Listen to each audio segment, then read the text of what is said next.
Lecture number 7, part 2. And the topic is about the movement across the cell membrane. In your book, it is in the page number 64 page number पे है। और जो हमारा topic चल रहा था कि हाँ सेल मेम्ब्रेन के अक्रॉस में कैसे मूवमेंट होती है। हमने इससे पहले डिफ्यूजन और ऑस्मोसिस को डिस्कस कर लिया था। अब जो थर्ड उसमें जो प्रोसेस है उसका जो थर्ड मेथड है अक्रॉस द मेम्ब्रेन, उसमें आता है facilitated diffusion.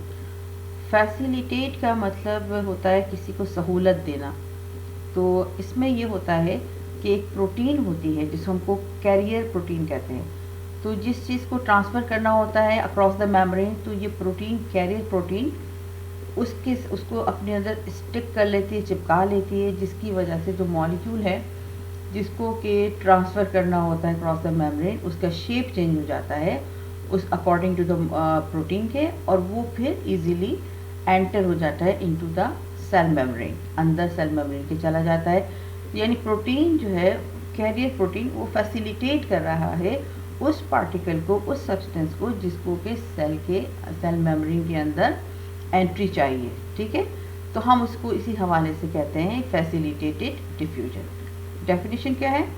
It is the rapid exchange of substances by means of specific molecules by carrier protein. It is the rapid exchange of means of specific molecules by carrier proteins। ठीक है, इसके मतलब ये हुआ कि जो फैसिलिटेटेड सहूलत दे रहा है प्रोटीन मॉलिक्यूल। ठीक है, it is the rapid exchange of specific molecules by means of special carrier protein. ठीक, अच्छा, इसमें होता क्या है कि many molecules are transported across a membrane in the direction of low concentration by a carrier protein. यही बात जो अभी मैंने कही थी कि कैरियर प्रोटीन के ज़रिए जो मटेरियल को ट्रांसपोर्ट करना होता है वो कैरियर प्रोटीन के ज़रिए ट्रांसपोर्ट होता है। कैरियर प्रोटीन इसको फैसिलिटेट करता है। Particles are taken up by the carrier protein which change their shape. जब पार्टिकल्स होते हैं इनका शेप बदल जाता है। कौन शेप बदलता है? Career protein. और इसी शेप की चेंजिंग की वजह से ये कैरियर प्रोटीन के ज़रिए अंदर सेल मेम्ब्रेन के एंटर हो जाते हैं। The change in shape causes the particle to be released on the other side of the membrane. ठीक है, इसके ज़रिए जब शेप में चेंजिंग हो जाती है तो वो दूसरी साइड में आराम से ट्रांसपोर्ट हो जाते हैं।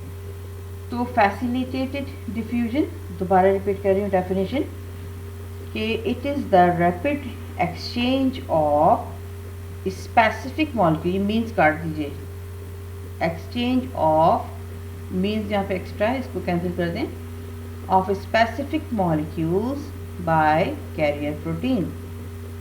और वही बात कि मैंने आपसे बताया कि जो प्रोटीन है जिसको हम कैरियर प्रोटीन कहते हैं, इसमें वो पार्टिकल जिसको अंदर एंटर होना है वो प्रोटीन के साथ स्टिक हो जाता है और इसकी वजह से उस पार्टिकल का शेप चेंज हो जाता है और फिर वो कैरियर प्रोटीन उस पार्टिकल को लेके इनसाइड द सेल मेम्ब्रेन के चला जाता है। तो फैसिलिटेट कर रहा है। नेक्स्ट जो हमारे पास है fourth type is active transport. अच्छा, पैसिव ट्रांसपोर्ट में एनर्जी की रिक्वायरमेंट नहीं होती, लेकिन एक्टिव ट्रांसपोर्ट चूँकि लो से हाई की तरफ जाता है, पैसिव में हाई से लो की तरफ जाते हैं, there is no need for energy. लेकिन चूँकि एक्टिव ट्रांसपोर्ट में कम से ज़्यादा की तरफ ट्रैवलिंग होती है, तो इसके लिए एनर्जी की ज़रूरत होती है। ठीक है, अच्छा, अब ये एनर्जी कौन प्रोवाइड करता है? ये हमारी बॉडी के अंदर जो हाई एनर्जी बॉन्ड है ATP, एडिनोसिन ट्राइफॉस्फेट, ये एनर्जी प्रोवाइडर होते हैं।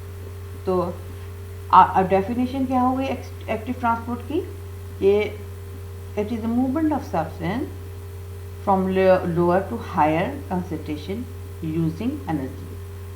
अच्छा, होता क्या है कि active transport occurs when special carrier protein on the surface of the cell picks up the particles from one side of the membrane and transport them to the other side. ये जो facilitated diffusion है जिसमें protein substance को carry कर रहा है, carrier protein, तो इसके लिए जो फंक्शनिंग के लिए चूँकि ये लोअर से हायर की तरफ जा रहा है तो इस काम के लिए एनर्जी की रिक्वायरमेंट होती है। ये बगैर एनर्जी के नहीं होता, इसके लिए एनर्जी की रिक्वायरमेंट होती है। तो ये एनर्जी कहाँ होती है कि हमारी जो बॉडी के अंदर मुख्तलिफ बायोलॉजिकल सिस्टम के लिए जो एनर्जी रिक्वायर्ड होती है वो ATP के थ्रू हमें मिलती है। The form in which energy occurs is ATP, यानी हमारी बॉडी में थ्रू मेटाबॉलिज्म के जो एनर्जी प्रोड्यूस होती है वो हाई एनर्जी बॉन्ड की सूरत में स्टोर हो जाती है और ये हाई एनर्जी बॉन्ड है ATP। तो ये ATP मुख्तलिफ बायोलॉजिकल प्रोसेस के लिए एनर्जी का सप्लायर होता है, ये एनर्जी सप्लाई करता है। तो इस एक्टिव ट्रांसपोर्ट के प्रोसेस में भी यही ATP एनर्जी सप्लाई करता है। ठीक है, अब इसकी एग्जाम्पल क्या है? द मूवमेंट ऑफ सोडियम और potassium ions across the cell membrane are the example of active transport. ये वन ऑफ द एग्जाम्पल है। जो सोडियम आयन पोटेशियम आयन है उसकी मेम्ब्रेन के आर पार ट्रांसफ़र को ये इसकी एग्जाम्पल है एक्टिव ट्रांसपोर्ट की। ठीक है, अच्छा, तो अब तक हमने ये पढ़ा कि जो सेल के मेम्ब्रेन के across the cell membrane how does the movement of different molecule takes place, क्योंकि सेल मेम्ब्रेन एक सेलेक्टिव परमेबल मेम्ब्रेन है। ठीक, तो इसमें जो पैसेज है जो चार तरीकों से हो सकता है। Number 1 diffusion, number 2 osmosis, number 3 facilitated of diffusion and active transport. ठीक, अच्छा, इसमें आप ये करेंगे कि पेज नंबर आपकी बुक में पेज नंबर 65 पे डायग्राम बनी हुई डिफ्यूजन की और ऑस्मोसिस की। ये दोनों डायग्राम आप जो नोट्स आपके ये PPT स्लाइड पे मौजूद है। जब डिफ्यूजन का जिक्र आए तो आपने डिफ्यूजन वाली डायग्राम बनानी है, जब ऑस्मोसिस का जिक्र आए तो ऑस्मोसिस वाली डायग्राम बनाएंगे, और जब डिफरेंट जो टॉनिसिटी ऑफ द सोल्यूशन है हाइपरटोनिक, हाइपोटोनिक, आइसोटोनिक, ये डायग्राम 66 पेज नंबर पर मौजूद है। तो you will draw the diagrams along with your notes. ये आप नोट्स कॉपी करेंगे। क्वेश्चन इसका होगा, right the question. Question will be how does the movement of molecules across the cell membrane take place? How does the movement of molecules across the cell membrane take place? ये इसका question है और यहाँ तक last active transport तक इसका answer होगा। यही आप अपने रजिस्टर पे उतारेंगे, उसके साथ जो डायग्राम मैंने आपको बताएंगे ये डायग्राम बनाएंगे। तो इस तरह से इसका आपका एक कंप्लीट टॉपिक जो है वो तैयार हो गया। ओके, उम्मीद है आपको सब कुछ समझ में आया होगा। Thank you.